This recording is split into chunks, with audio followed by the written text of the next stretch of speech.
Dear students, chapter number 4 NCERT book में science का structure of the atom class 9th में आज हम वैलेंस इलेक्ट्रॉन्स एंड वैलेंसी की बात करेंगे कि वैलेंस इलेक्ट्रॉन्स क्या होते हैं और वैलेंसी क्या होती है किसी एटम की।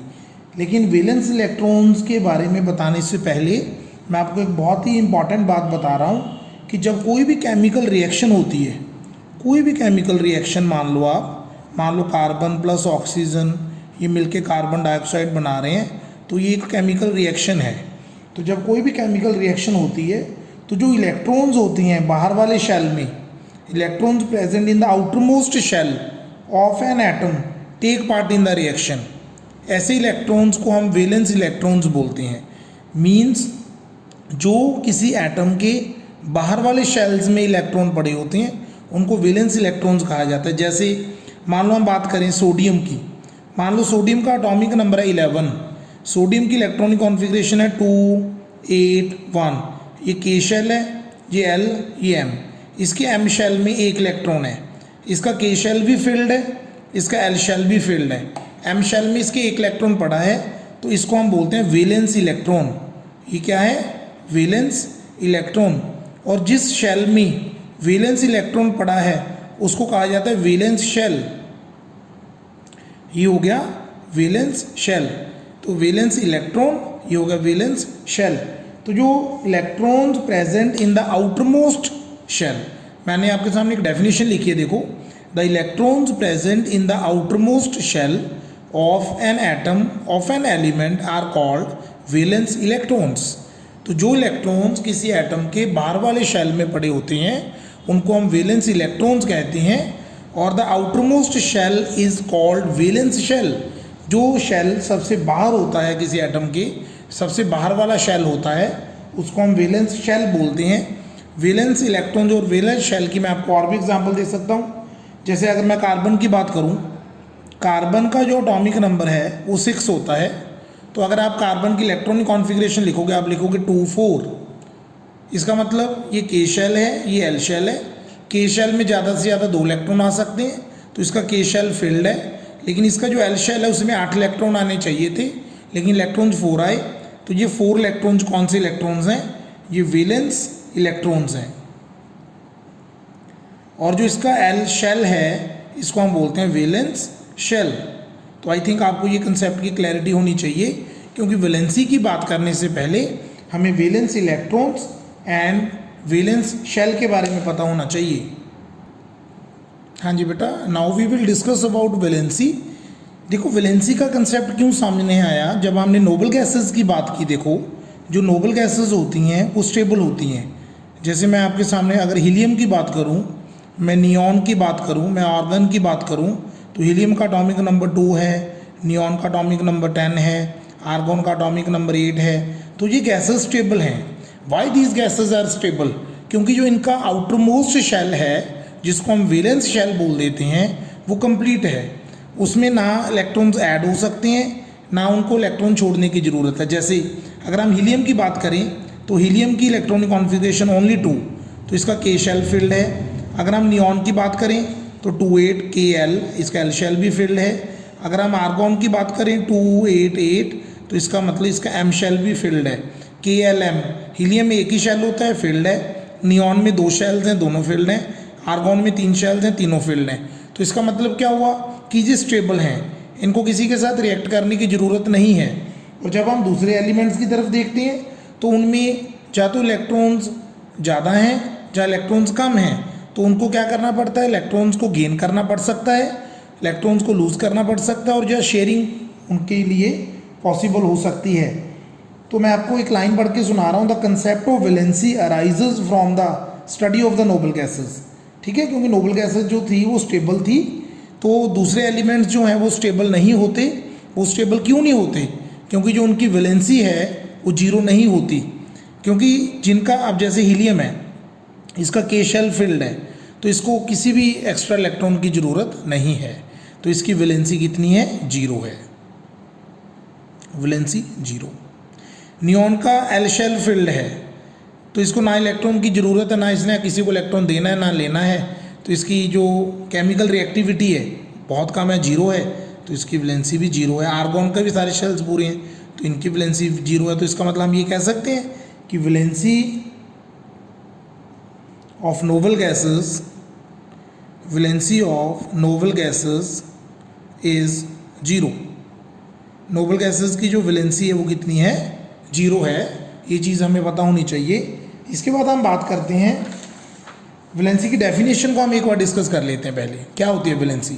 The number of electrons gained, lost और shared by the atom of an element so as to complete its octet और ड्यूप्लेट। क्योंकि कई बार क्या होता है, कई एटम्स में ओनली के शेल ही होता है, जैसे हीलियम में के शेल है, हाइड्रोजन में सिर्फ के शेल होता है।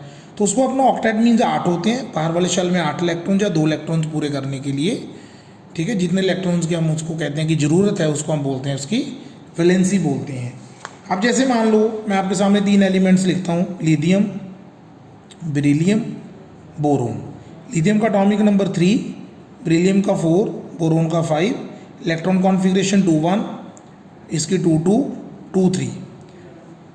अगर हम इसके बाद बात करें कार्बन, ठीक है, कार्बन के बाद नाइट्रोजन, फिर हम ऑक्सीजन, फिर फ्लोरीन की बात करते हैं और फिर आ गया नियॉन। कार्बन का एटॉमिक नंबर 6, नाइट्रोजन का 7, ऑक्सीजन 8, फ्लोरीन 9 10। तो इसकी इलेक्ट्रॉन कॉन्फ़िगरेशन 2 4 2 5 2 6 2 7 एंड 2 8। तो हमने इलेक्ट्रॉन कॉन्फ़िगरेशन लिख दी, ठीक है। तो हम ये कहेंगे elements having valence electrons, elements having valence electrons 1, 2 or 3, then valency will be equal to valence electrons। क्या मतलब हुआ इसका? इसका बड़ा सिंपल सा मीनिंग हुआ। अगर मैं अब वैलेंसी यहाँ पे साथ साथ ही लिख देता हूँ। अब लिथियम की वैलेंसी 1 है, बेरिलियम की वैलेंसी 2 है और बोरोन की वैलेंसी 3 है। तो इसका मतलब एलिमेंट्स हैविंग वैलेंस इलेक्ट्रॉन, अगर किसी एलिमेंट के वैलेंस इलेक्ट्रॉन 1 2 या 3 हैं तो उनकी वैलेंसी भी 1 2 या 3 ही होगी। ओके, फॉर एलिमेंट्स, नेक्स्ट लिख रहा हूँ, for elements having valence electrons, for elements having valence electrons 4 5 6 और 7, valency is equal to the number of electrons to be added so that valence shell has 8 electrons.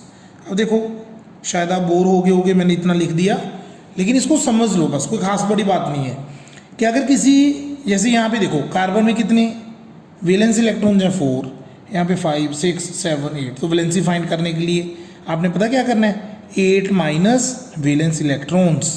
तो यहाँ पे 4 आ गई valency, 8 minus 5 valence electron 3 valency 3, 8 minus valence electron valency 2, 8 minus valence electron valency 1, 8 minus valence electron valency 0।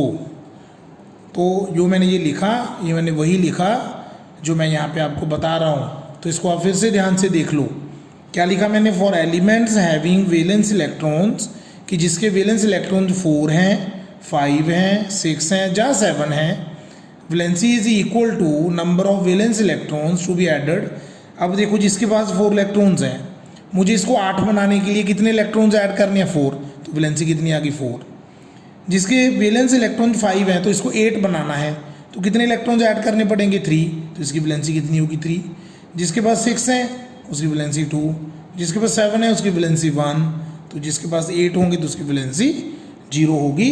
तो इसका मतलब जिसके बाहर वाले शेल में 1 इलेक्ट्रॉन है वैलेंसी 1, 2 इलेक्ट्रॉन है वैलेंसी 2, 3 इलेक्ट्रॉन्स है वैलेंसी 3, काम खत्म।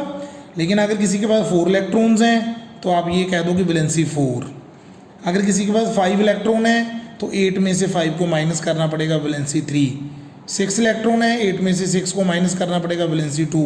7 इलेक्ट्रॉन्स हैं, 8 में से 7 को माइनस करना पड़ेगा, वैलेंसी 1। और अगर वो नोबल गैस ही है तो उसकी वैलेंसी हमेशा कितनी होगी, 0 होगी।